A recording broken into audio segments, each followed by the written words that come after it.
Welcome to Check In with Jason Lauritsen, where we explore how to create human, connected workplaces that employees love and that fuel organizational success.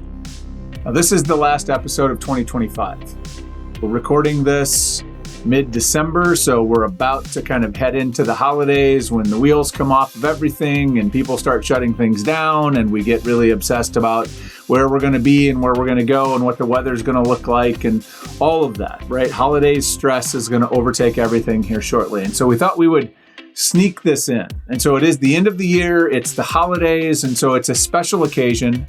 And so to mark this special occasion, I wanted to have an extra special guest to send us off into 2026, right? To have a wonderful, delightful holidays, to set us up for a great new year. So I invited one of my favorite human beings on planet Earth to join us for this conversation so that we can hopefully have something that leaves you smiling and leaves you thinking a little bit as we head off. And so, of course, my guest today is none other than my favorite daughter, Bailey. Now, this is her second appearance here on the podcast. I think she may be the only repeat guest that we've ever had. And I think that's partly because I love talking to you.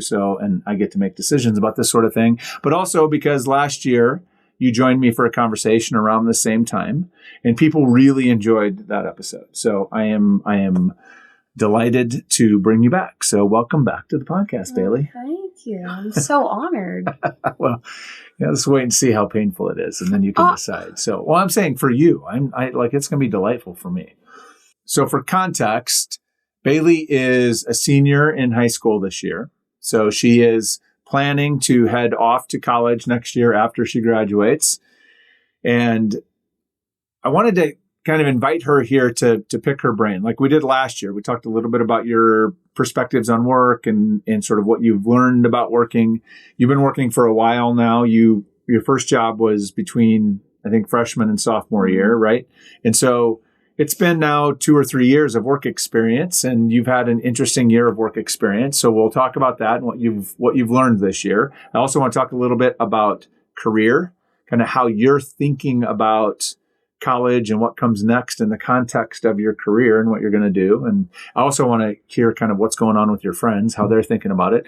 And then we might talk a little bit about AI because anymore it's almost a requirement in any podcast to talk about AI. So we're going to have to talk about it for a minute. I want to hear what you think about that. So that's the agenda if you're curious what we're going to talk about. So I want to start with work because over this past year you had, I think, some interesting experiences. You're a lifeguard, or you have been a lifeguard, and so you had some interesting experiences over the summer.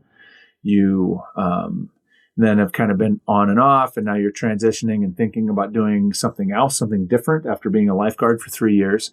So I also want to say, like, you had a class at school, a human relations class that's about kind of the dynamics on how people interact that got you thinking about work. So first question for you is, since over the last year, what are the kind of key things that you've learned about work, or maybe just things that have happened that maybe you've learned from this year about work? I think that you have to prioritize your people, and communication is like one of the top things that you need to prioritize, because with what I've experienced is if you don't prioritize the people that work really hard at your organization and like try their hardest, then you might not realize it, but they've already checked out. Like, I broke my toe back in September or August, and I was at work. So yeah. I had to do the whole workers' comp thing, and my boss, and like, she checked up on me once, and then I never heard from her again, checking up on my toe or medically wise. And then I'd missed a lot of work. She had to cover my shifts. Like, she had to find people to cover my shifts. And then I also missed another big in-service, and I tried to figure out how I could cover that. I never received another response. And I just realized that if they are not going to prioritize you or prioritize communicating with you and getting you in there and getting you comfortable and like still happy to be there and checking in with you, then it's not really worth like being there is not worth your time. So that's a big one. Yeah. And you weren't asking for a lot. I mean, when you say like prioritizing, you're just saying, I would just like a reply to a response. Yeah. I was left undelivered. I don't think she might have read them. I don't know. I never received a response. So that's a bummer. It shows where her priorities are at.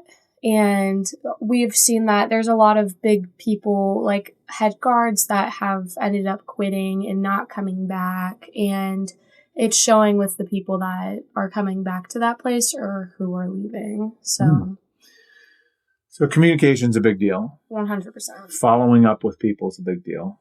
Checking in with people, important. Okay, so you have decided you're not going back there. Mm-hmm. You're going to look for a new job, a new part-time job. Yeah. So when you think about that, I know the type of work doesn't really matter. I know you are thinking you want to be a hostess in a restaurant. But like when you think about now looking for a job, even as a part-time job, what would you hope you find? Like what's important to you beyond, like obviously you want them to pay you a decent wage, right? Yeah. But other than that, what are the things that are important to you? What do you hope to find? I think I want to see like an environment where the people who work there are actually happy to be there, and like you can see that they're not absolutely miserable. I mean, one part of like being at work is you're putting on a show, and you're kind of like, at least where I've worked, is you're putting on a show and you're acting like you're happy to be there, and like whenever you're interacting with people, you're being as positive as you can. And then because at the Y, that's like how they wanted you to look is like if someone comes up and talk to you, you are going to be as professional as you can be. And I think it goes beyond that with showing like if you're happy or not. So like if you saw two guards that are just like friends and they're having fun with each other, you were able to see that, and then you could tell the difference. And I want to be able to go somewhere and be able to see the difference between people who are putting on a show and being like acting like they're happy to be there, and then people who are actually enjoying their jobs, and like you can see that they're getting treated well by management and getting communicated with. And I think it's like once I get to like the interview process and like that, I don't have to be the person texting them first and then hoping for a response rather than them texting me first and being like, or like it just being like a two-way street. Like I'm able to text them first and they're able to text me first. So then there's easy communication there. And then that not stopping after the first couple weeks. Right. Once you're settled in, they assume they don't have to communicate. I don't think I haven't heard you say this, but I love the phrase putting on a show at work, because I think that'll resonate with a lot of people, because that happens all the time. Oh, like, yeah. and there's leaders at lots of levels within, even as you get farther in your career, that they want their employees to come in and put on a show, to look like they're working hard or having fun or enjoying it. And what you're saying is like, why not just create a place where you actually can do that? Like, so do you have a sense of like how you'll evaluate that when you start like applying for jobs? How will you know? A big thing with like people my age is like vibes, and we always talk about it, and it's like the vibes of this place are off. And sometimes you can walk in and you can kind of sense it. It doesn't happen everywhere, but sometimes you can walk in and you can sense a vibe where it's like, oh, I don't know if I want to be here anymore. And then sometimes there's a vibe where you're like, okay, I really like this place. Like I really enjoy being here. Like, for example, at the Gretna City Pool, we were just happy to be there because it's a tiny little pool. You have a couple coworkers, and then you have a close bond with everyone. Yeah. So we weren't putting on a show. We were actually having fun at work. Like, we would have people who have walkie-talkies up on stand, and they're singing into the walkie-talkies. Like, Alex used to do that. Sure. And then at the Y, that never happened because you were expected to be as professional as possible, to not make any jokes, to not have fun at work outside of your breaks. And then during breaks, you were expected to be on edge the whole time. It's like, there wasn't a ton of like having fun there. Tried to lock it down, killed the vibe. And it's like, I guess we were under an umbrella at the city pool, but we became the umbrella at the Y, and it was a stiff change from going from the city pool to the Y because we did have like the slides and stuff, but there was also the areas like the lazy river where it was packed. And us who had been lifeguarding at the city pool where it was like 100 people in this tiny little area, we knew how to deal with that. The new kids that were coming in and just expected an easy summer job, they didn't know how to deal with that. So I think that's a big thing with communication. Like our boss should have been able to prioritize and be like, you guys know how to do this. We should put you guys next to the kids that don't know how to do this. And then if there's an emergency, you know how to act. Or you know how to yell at kids. Because it got to the point where even if they were favorites, they might not have been doing their job correctly. It's just as long as you treat your boss well enough is from my experience. Sure. So the sad part is, and I hope this will not be true for you, but these are the same kinds of problems that happen everywhere. Sadly exist. But it's interesting that you're calling them out so specifically. You've experienced kind of like a move from one culture to another culture, one culture that kind of gives employees the opportunity to have some personality and sort of make it their own versus another that's very formal and locked down. You've experienced kind of where you have management who's maybe making decisions based on who they like versus what's best for the work. All of these things are problems that exist in almost every workplace that we need to be aware of. So that's really good that you're seeing those already. Appreciate you calling those out. So let's talk about career, because you are headed into college next year and you have a short, hopefully 4-ish years or so. And then you either are off to more education or you're off to get a job. The job market is different, right? It's shifting. I don't know if you read about, well, let me ask you this. I know you're up on news. You follow, what do you read about the job market for when you come out compared to maybe how it's been in the past? Well, when I'm on the internet, it's like, the internet tends to be very dire and oh, this is horrible. It's all horrible. And you don't really hear a ton of positive news. And it's like positive news, it doesn't get as much engagement as the negative stuff does. Sure. So what are you hearing? It's going to be terrible. Can't find a job. You'll be unemployed forever. And it's just a lot of people are like, oh, you shouldn't even go to college because you're just wasting money and you're going to be in debt for the rest of your life. And it's that might also come with you not getting the financial education that you should have gotten beforehand, not having the priorities that you needed, or maybe in college you didn't do all of the funding and the budgeting that you needed to be doing to try and pay it off while in school. Some cases you can't, right? Some cases it's so expensive that you can't. So it's also choosing the place that's correct for you, because if you can't pay for college, then how are you going to find a job that's going to fit your exact requirement? I've seen a lot of people go to school and they get this education and there's nowhere for them to put that education. Right. And then it just ends up rotting. And it's you can't use it. You can't use it to get a job to help you pay back all that debt or all those loans.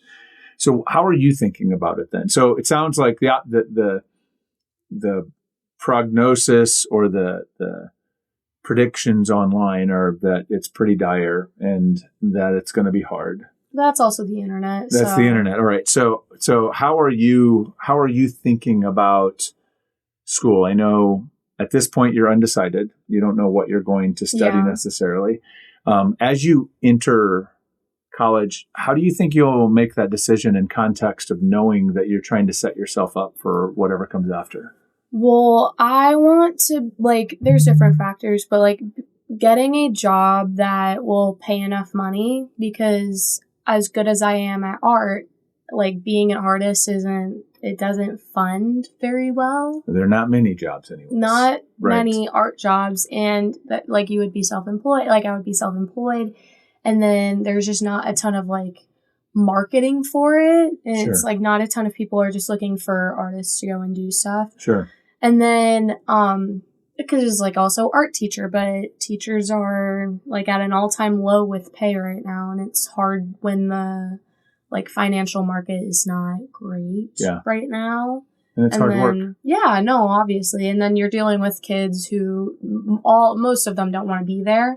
And then you're most. Depends on what school you're in. Depends on what school. Well, I guess that's true.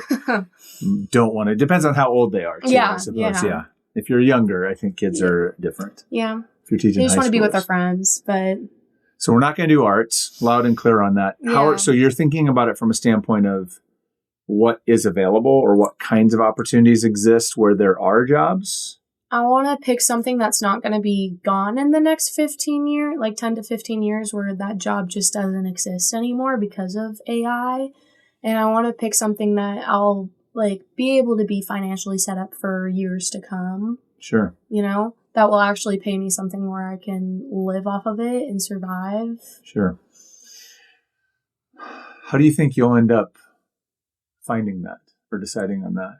I think it's going to take a lot of like hard work and research. Like you can't just expect to like it to just show up on your doorstep and be like, oh, there's this job, you should go do this. And it's like, you're going to have to like go scrounging around. And I think it's going to help being in a bigger city that there's going to be a lot of opportunities there to be able to find something that, okay, maybe there's like an internship here where I can figure out if I actually like this, or different like job opportunities to be like, okay, maybe I don't like this after all. Maybe I need to rethink my choices. Like I know you did the whole science route and then you ended up going on this path, which is like 300,060 or whatever degrees. Yeah. Yeah. 360 degree. Yeah. Certainly 180. Oh, 100%. Certainly 180. Yeah.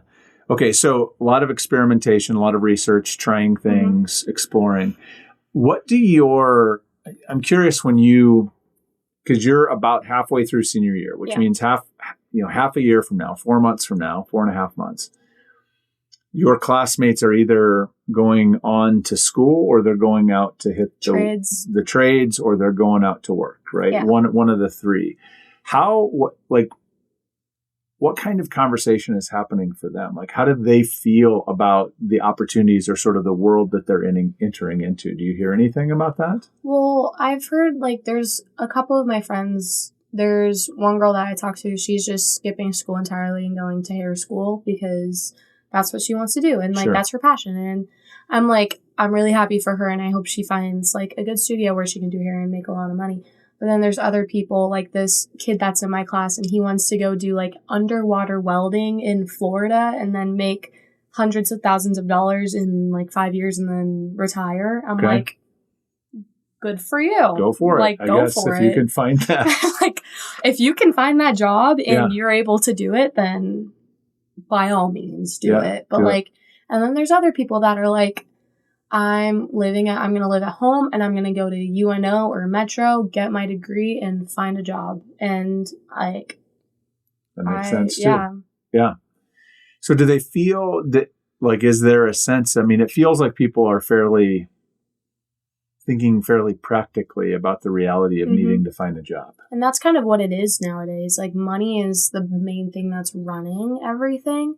So you have to think money wise, because if you don't think of that aspect, then there's a whole, like, you might miss that, like, oh, what I want to do doesn't make a ton of money and I might be stuck at home with my parents for another 10 years until I'm able to afford my own place. And it's like, do I want to stay at home with my family? I mean, your parents are pretty cool. I like you guys a lot, but I'm thinking hypothetically with the people in my grade, not everyone gets as lucky as me. Right. That's fair. Like, I would be honored to live with you guys for a long time, but I don't know if you want to be stuck with me for another 10 years. That's true. We would love for you to be successful and out in the world. So not because we don't love you.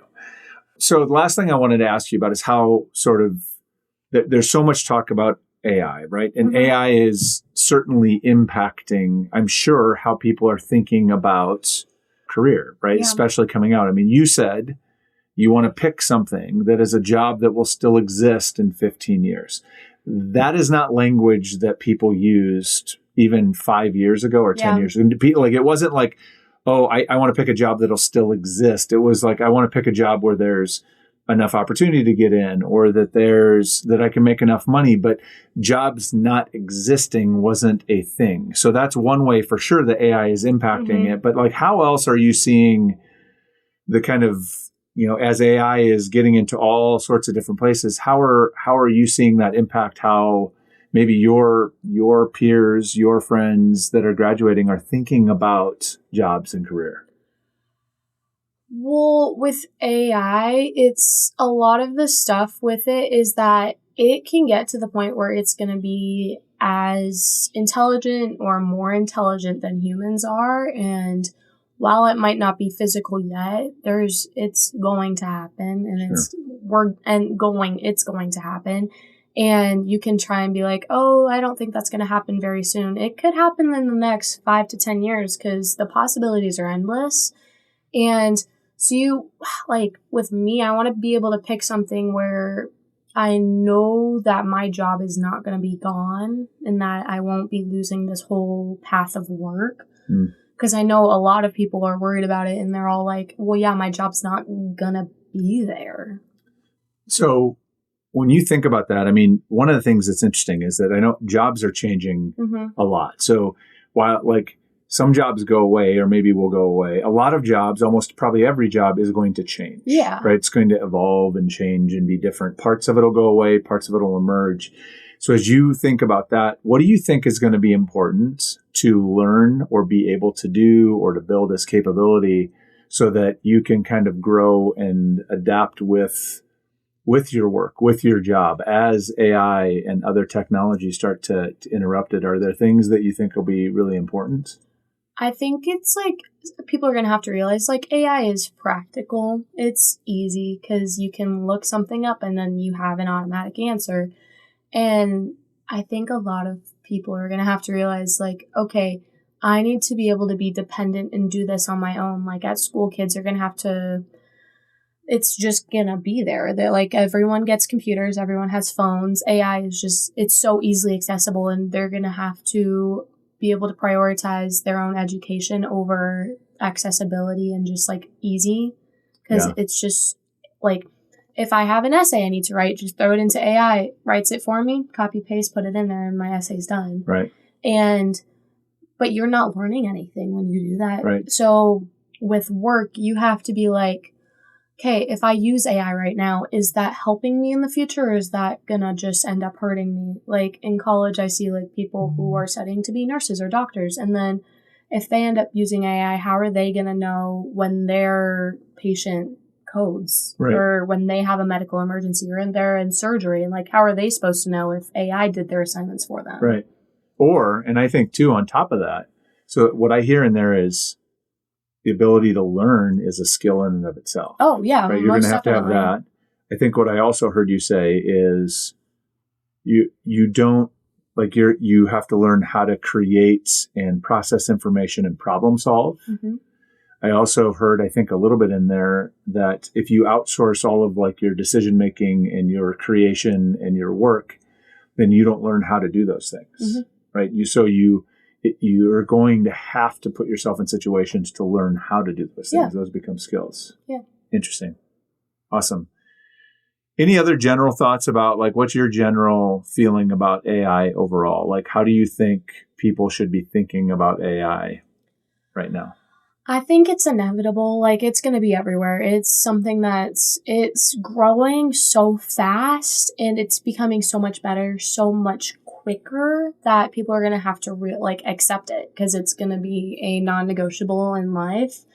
I think that there should be regulations put on it, and I think that with there can be so many fake news can be put out, and you don't know if it's real or not because it looks real. Right. And they sound real, but they might not actually be real people, or that news may be completely fake and you don't know. Yeah. So I think there needs to be regulations put on it, or at least filters or markers to put this is generative AI, so then people at least know. Yeah. Because I think that there's going to be people that are going to get catfish, the older generation might not know. Be harder to tell. Yeah. If you don't, especially if you're not tech savvy, people right.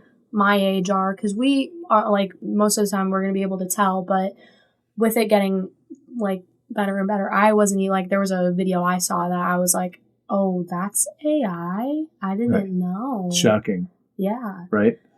So it almost sounds like one of the skills we need to develop is the ability, like you're going to have to develop a skill around, I'll call it like there's skepticism or discernment, like really being able to sort of think through what you're seeing.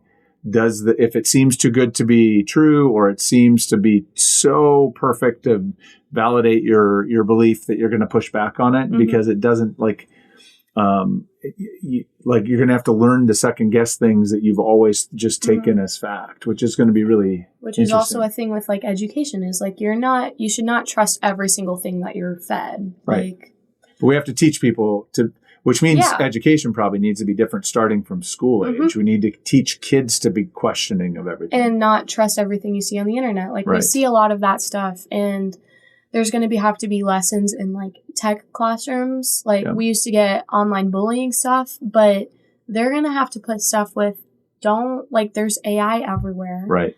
And you can't trust everything you see online, and you can't trust most of the things. Trust.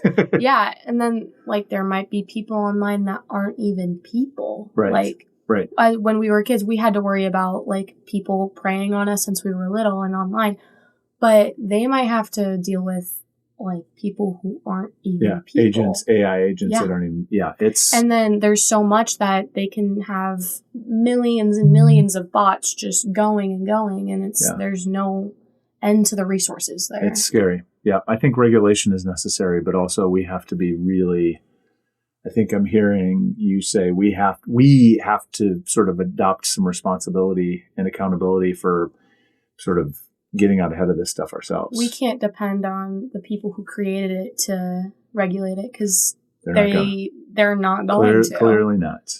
So it's going to like depend on people who are online all the time to be able to be like, this is not okay. We need to get laws and regulations on this. And there's people that are in office right now that can do that. And like there's people that have that motivation, and they just need the votes behind it, and we need to be able to put it into law books. Yeah, put it in. You're right. Protect everybody. Well, Bailey, thank you. I always do a one-word checkout with my guests. So I always say at the end of our conversation today, what one word best describes how you are feeling right now? Priorities.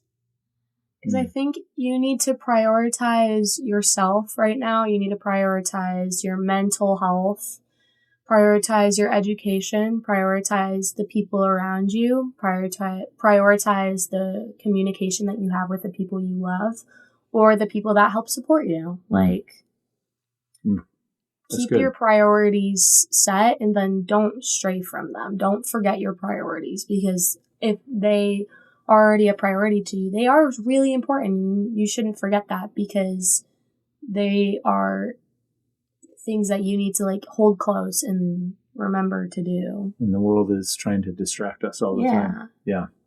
My word is proud.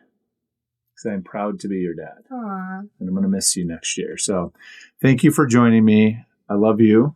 You are my favorite daughter. I know. Really? Really. Yeah. Yep. Favorite daughter. Of all my daughters, you're by far my favorite. Oh, so, the gold star. Yep.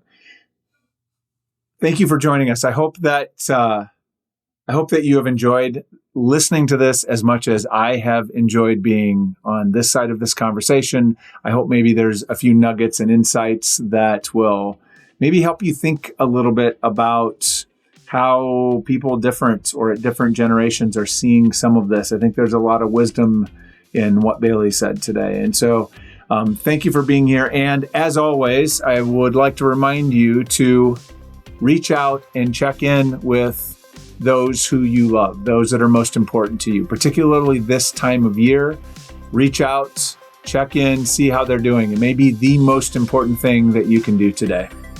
It's been my privilege to spend this year with you, and I take that privilege very seriously, and I'm very honored. So thank you for joining me, and I will see you again in 2026.